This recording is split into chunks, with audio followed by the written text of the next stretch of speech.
back with more Angel. This is episode 10 of season 3. Very excited to carry on with this season, see what's going to happen. Given the last episode, Angel's a dad. Hooray. Dad was dead. Maybe not so hooray. But an amazing kind of sacrifice and act she kind of did in her final moments there. But a very emotional, powerful ending, I think, to that episode. And I'm very intrigued as to where they're going to take that story next and how Angel's going to cope with that, how the rest of the team are hopefully going to support him, and the fact that, yeah, we have this baby to deal with now. How's that going to change things up? Because surely it's a massive change and a shift in the status quo for them. So I'm very intrigued by that. Also very excited to see where they're going to take the whole direction with this Holtz guy and his kind of quest for vengeance, what that is all going to mean. And stuff like that. But yeah, very, very powerful episode last time. And I am intrigued as to what the repercussions of that are going to be and what they will hopefully explore in this episode. So yeah, very excited. Let's get into the next one. Blood over here. Not to mention some bastard blood a gaping hole in the lift. Yeah. My bastard. I figured since you all managed to destroy my club twice, I wouldn't be imposing if I hit you up for a place to stay. Yes. Here, let me put some ointment on that. I got it. I got it. He needs to be quite overprotective now. This is so bizarre. Oh, nicely done. Nicely done. Angel's son is part of the prophecy. Everyone and everything will be coming for him. Which means we need a plan. Aha. I think I figured it out. What himself? I like seeing him be like more concerned with the baby than any like prophecy and stuff. Kind of like when he just shrugged off, oh, I'm gonna die, the Shanshu one. And seeing as though you once nearly had sex on my desk, I shouldn't be surprised that now there's a baby on it. Hey, first of all, that wasn't me. That was some guy who switched bodies with me. And second of all, can we just keep the SCX talk away from the baby? Oh my god. Dad Angel's already the best. Where did I put his bottle? His bottle all ready for him. Angel, oh. Okay. Alright, so we got a list. All we have to do is erase everyone on it. I can do that for you. Fred.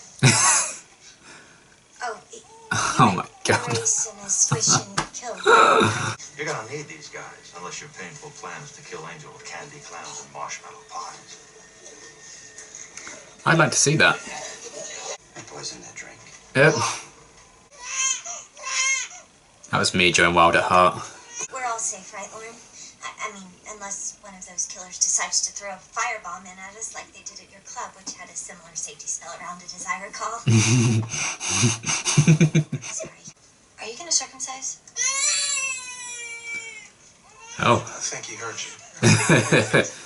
I promised his mother, no one is going to put their hands on this child. No one. Including all of you, by the sounds of it. We have to get that baby. There's a knack for stating the obvious, sir. He also have a tactical team working on intercept scenario. Yes, he does. I like kids.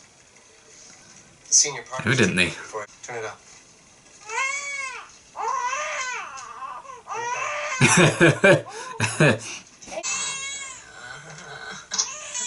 Same.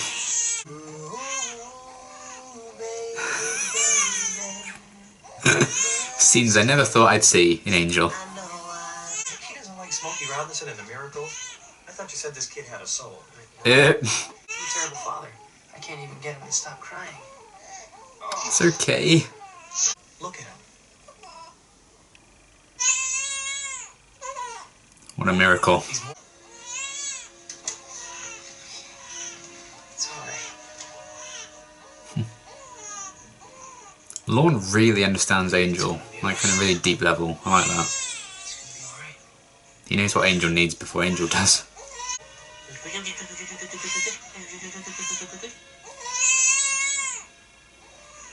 Okay. I only got one more. Vamp face.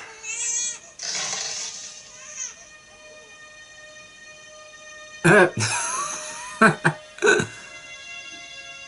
like that, don't you? Oh my god. There aren't any documents in there, you know. That's just a reference key to the full file. The reference key. Oh boy. So, where is the full file? Probably something you can't carry. The key is only helpful in locating which section of the file you'd like to look at. Jesus. That whole thing is Angel's file.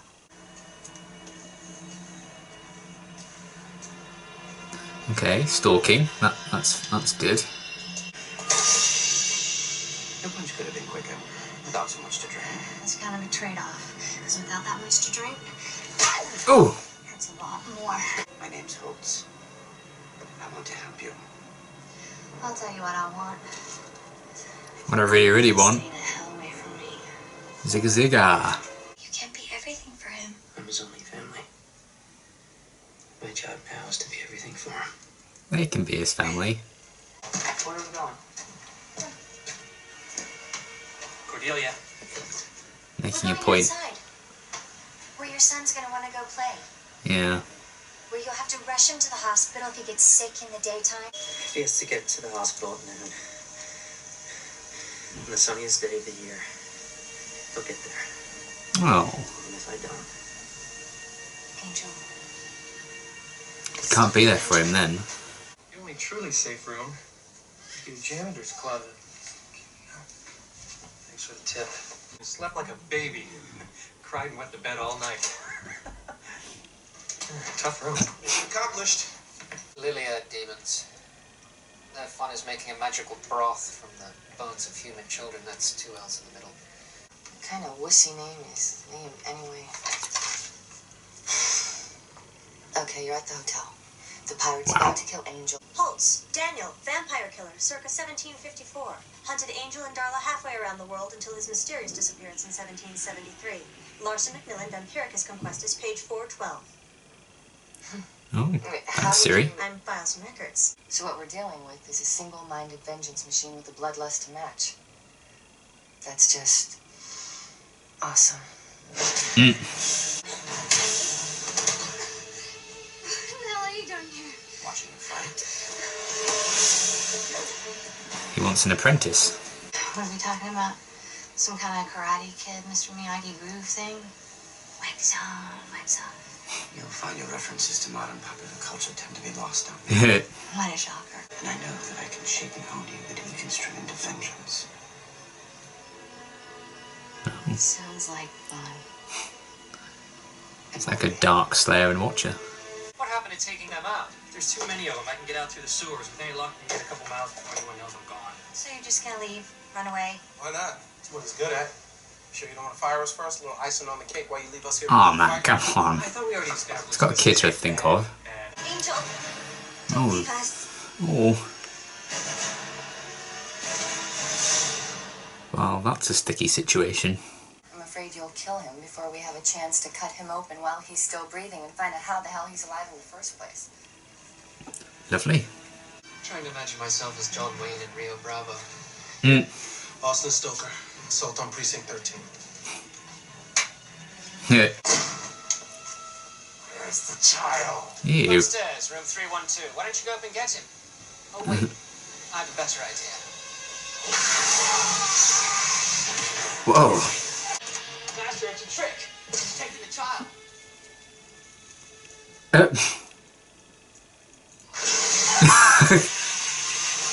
Bad day for that guy. Hopefully we stalled them long enough. Whatever.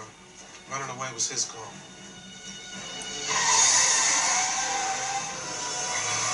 Gunn takes these things very personally. No, I don't blame him, but I really want the kid to just have like some awesome power we don't know about. He just like unleashes it and kills everyone. Give us the baby. You want the baby? No. You can have the baby. Oh. Is that the teddy bear? What is it? It's a... Ah, nicely done. I mean, poor teddy bear, but we'll remember his sacrifice. We'll tell his story. Sorry for the wait. There. Ah. Gives Angel a note. The only truly safe room is the janitor's closet. and tells them where to read it. The janitor's closet. Ah, very House clever. guests could hear the hum of your transmitter. I don't think it was weird that he wouldn't just trust them all. Hello there. My son's got a tiny scratch on his cheek, and now, by extraordinary coincidence, so do you. Oh. Whatever happens to him, happens to you, and then some. Damn. What's his name? Connor. His name is Connor. Hooray. Thank you, Mr. Angel. And congratulations. Thanks. So is his name like Connor Angel? Because they had to give that as a surname, maybe? I don't know what to say. How about thanks? I appreciate it. You guys rock. Way to go. What she said. Got the best one a very small amount of money could buy. Yay. Oh my god, look at this. Wholesome. I don't suppose you ever considered where's No. Well.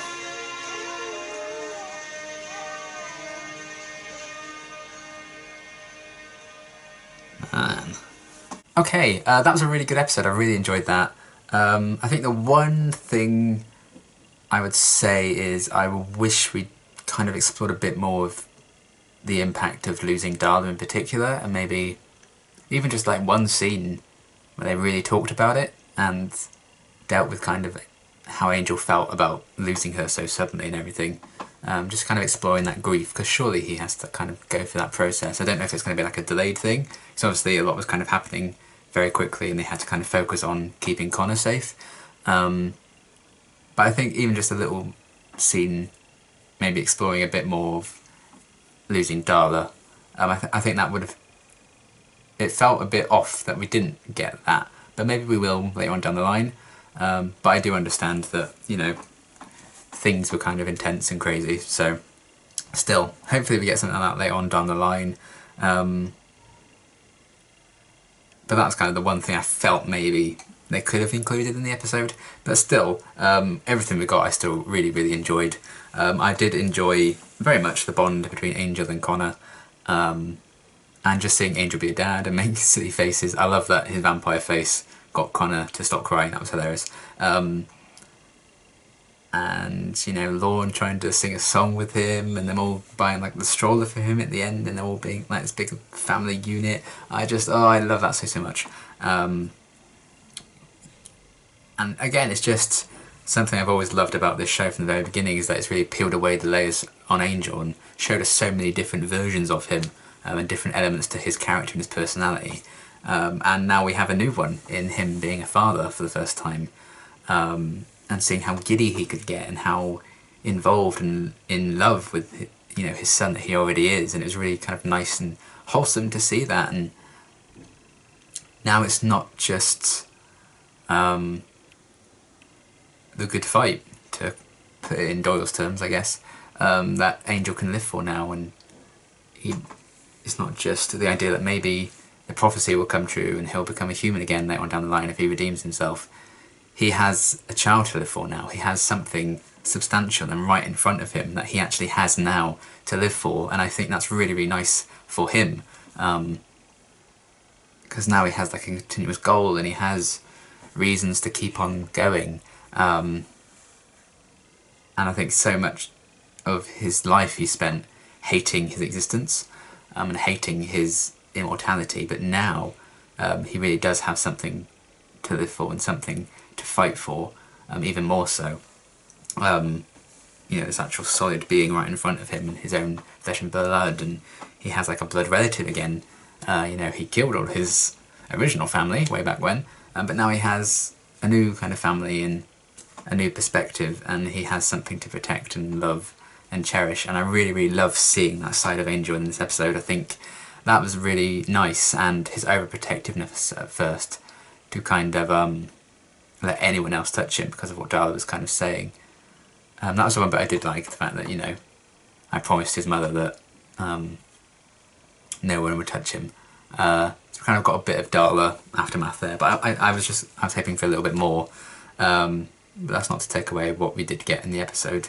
So I loved seeing Dad Angel, very, very funny stuff. And I am excited to see where we're going to take this now. You know, is it just going to be like, oh yeah, they have to protect the baby again every single episode, or, you know, why are they still doing this if they have a baby to look out for now? It's going to be interesting to see how they kind of negotiate that and work around that issue, the fact that they do have a baby. You know, is it going to be every episode is going to be like a different character missing because they're on babysitting duty or something?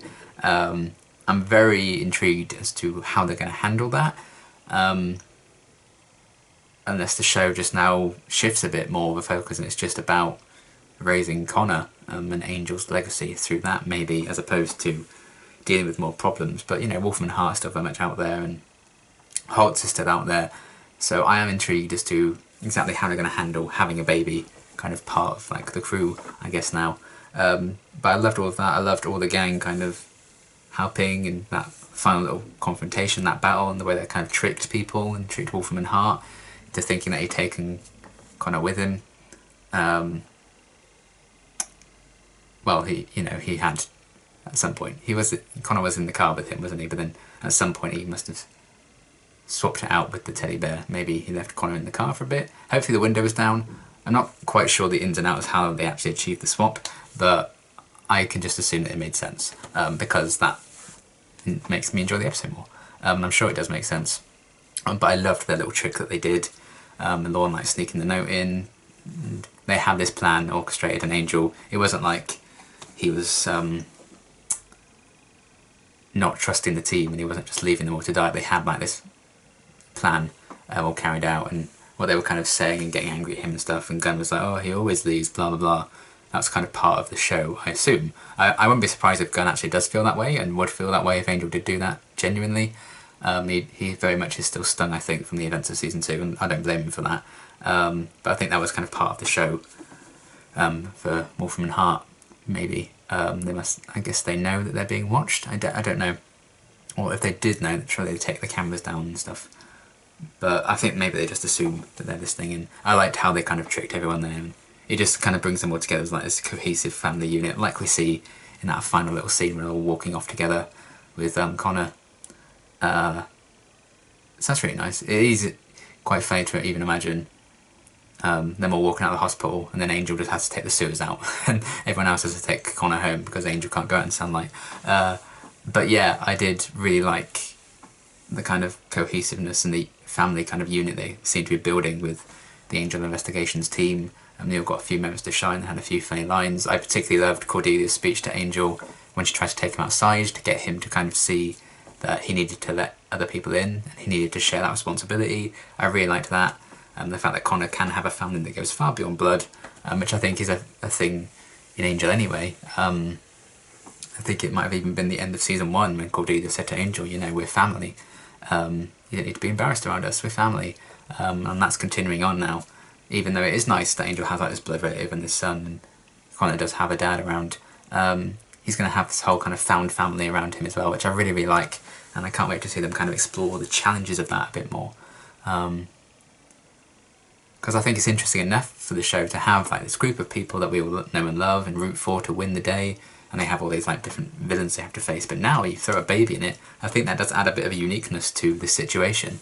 You know, we have, this team of heroes fighting some villains. Now we have a baby involved as well. That's a very kind of unique little twist in the tale that I'm very excited to see them explore a bit more of. So yeah, I loved everything with the rest of the team as well. Their little kind of trick, and then becoming like a little family for Connor. Wholesome. Hopefully we get a lot more of that. I would love like just a babysitting episode. It doesn't even need to be a threat. They're just trying to babysit Connor and he can't stop crying. I would love it. And speaking of the gang, I feel like Lorne's kind of officially part of it, maybe, because now he lives in the hotel, which I love, because that means we're going to see more of him, and I adore Lorne. He's so much fun. And yeah, I do very much enjoy what he brings to the show and the levity he can bring, and he's very funny. I really like Lorne a lot as a character, so the fact that he's now joining them, maybe while he rebuilds a bar, I don't know if he's just given up on the idea, but it means Lorne's going to be sticking around a lot more, and we're going to be seeing a lot more of him because he's a permanent fixture in the hotel. So I'm all for that. I love that so much.